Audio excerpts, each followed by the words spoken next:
Halo semua, nama gue Reddy. Selamat datang di Amira Podcast.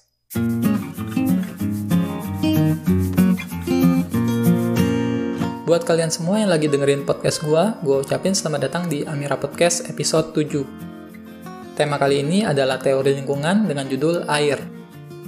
Pada podcast kali ini akan gue bagi menjadi 5 bagian, yaitu pengertian air, terus dari mana air di bumi berasal, lalu sumber-sumber air di bumi, kemudian siklus hidrologi, dan terakhir fungsi air.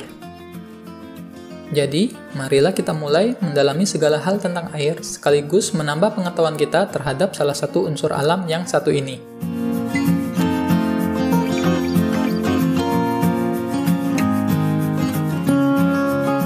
Secara ilmiah, definisi air adalah substansi kimia yang tersusun atas 2 atom hidrogen dan 1 atom oksigen, yang kemudian berikatan menjadi unsur air yaitu H2O.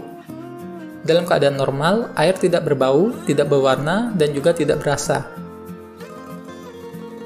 Air merupakan zat pelarut yang memiliki fungsi penting dalam proses metabolisme.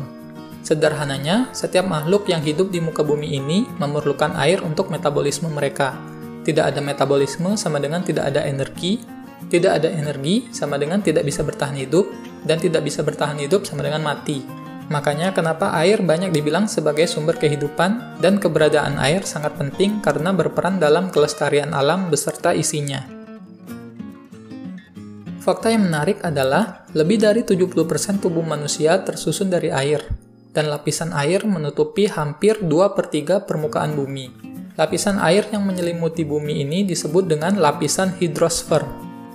Jika dihitung volumenya, bisa mencapai sekitar 1,4 triliun kilometer kubik, di mana sebagian besar terdapat di kutub utara dan kutub selatan.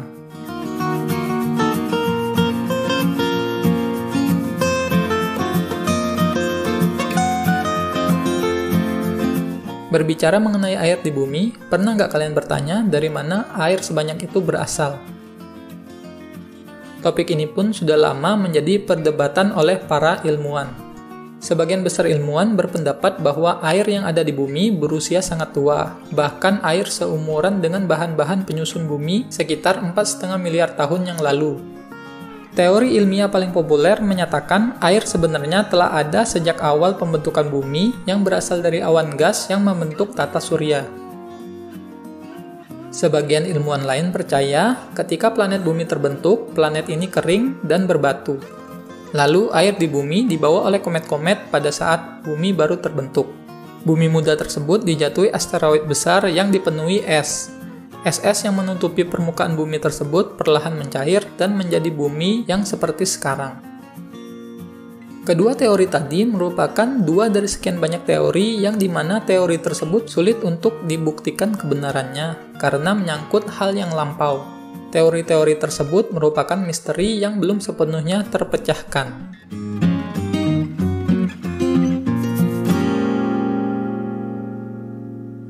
Secara garis besar ada 3 sumber-sumber air, yaitu air permukaan, air tanah, dan air angkasa. Air permukaan adalah sumber air yang letaknya berada di atas permukaan tanah. Contohnya laut, sungai, danau, rawa, waduk, embung, telaga, situ, mata air, dan lain sebagainya. Air tanah adalah air yang terdapat pada lapisan tanah atau batuan di bawah permukaan tanah. Contohnya air sumur dangkal dan air sumur dalam. Air angkasa adalah air yang berasal dari proses kondensasi uap air di atmosfer dan kemudian jatuh sebagai presipitasi. Contohnya air hujan, hujan salju, hujan es, dan kabut. Presipitasi adalah turunnya air dari atmosfer ke permukaan bumi dan laut dalam bentuk yang tidak seragam atau berbeda seperti hujan di daerah tropis dan hujan serta salju di daerah yang beriklim sedang.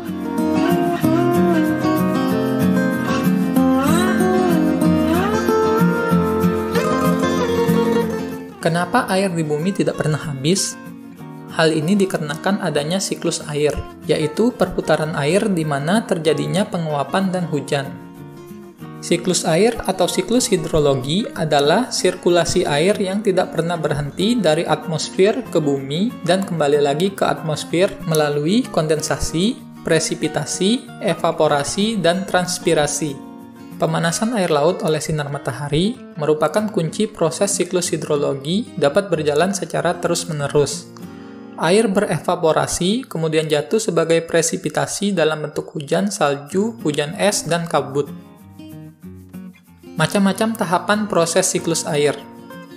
Tahapan proses siklus air berdasarkan panjang tahapannya dibagi menjadi 3, yaitu siklus pendek atau siklus kecil, siklus sedang, dan siklus panjang atau siklus besar.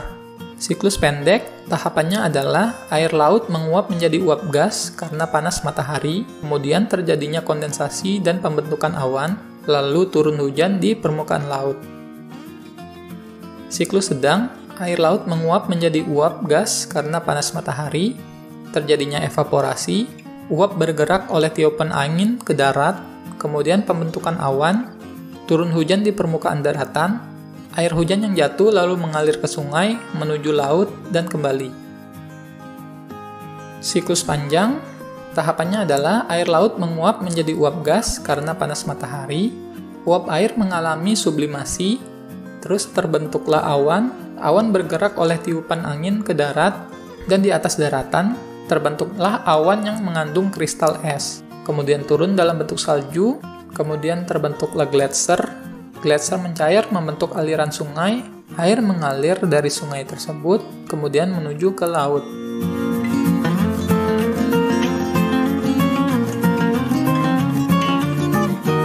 Fungsi air dibagi menjadi 2, yaitu fungsi ekologis dan fungsi lainnya yang berhubungan dengan aktivitas manusia.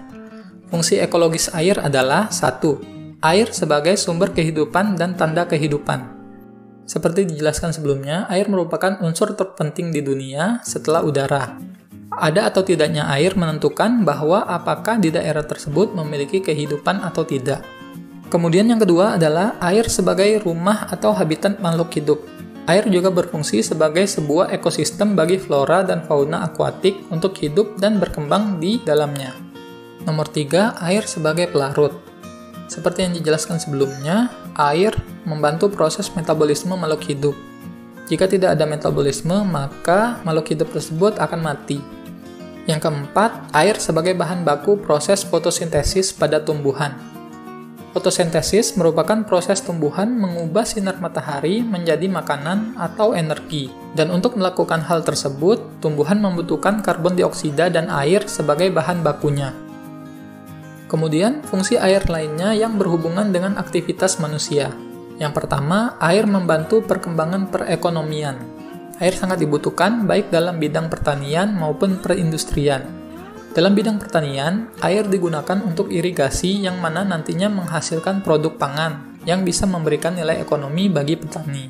Kemudian, untuk industri, air dipergunakan untuk menghasilkan suatu produk-produk yang baru, yang nantinya juga memberikan nilai ekonomi bagi pelaku industri tersebut. Yang kedua, sebagai pembangkit listrik. Air terjun dapat dipergunakan sebagai alternatif penghasil energi listrik yang ramah lingkungan. Tekanan pada air terjun dijadikan sebagai penggerak turbin yang menghasilkan listrik. Selain air terjun, beberapa sumber air dapat juga digunakan untuk pembangkit listrik, yaitu arus sungai yang deras, ombak laut, dan lain sebagainya. Fungsi yang ketiga adalah air dipergunakan sebagai sarana transportasi.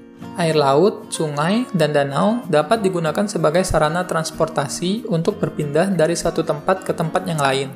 Di suatu tempat, sering kita temui bahwa menggunakan jalur transportasi perairan lebih efektif dan efisien dibandingkan dengan menggunakan jalur transportasi darat. Fungsi yang keempat adalah air dipergunakan dalam kegiatan rumah tangga. Dalam kegiatan rumah tangga, seperti untuk minum, masak, mencuci, mandi, dan pekerjaan lainnya, kita pasti membutuhkan air. Kebutuhan air rata-rata mencapai 100 sampai dengan 120 liter per orang per hari. Kemudian yang terakhir adalah air dipergunakan sebagai sarana olahraga dan rekreasi. Salah satu fungsi penting air lainnya adalah air menyediakan keindahan dan estetika yang dapat dimanfaatkan sebagai sarana rekreasi atau olahraga air seperti arum jeram, renang, rekreasi air seperti waterboom, dan sebagainya.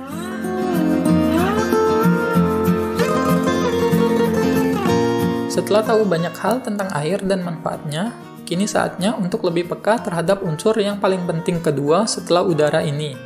Bijaklah menggunakan air, jangan cemari air sungai dengan limbah cair maupun limbah padat seperti plastik dan sampah lainnya.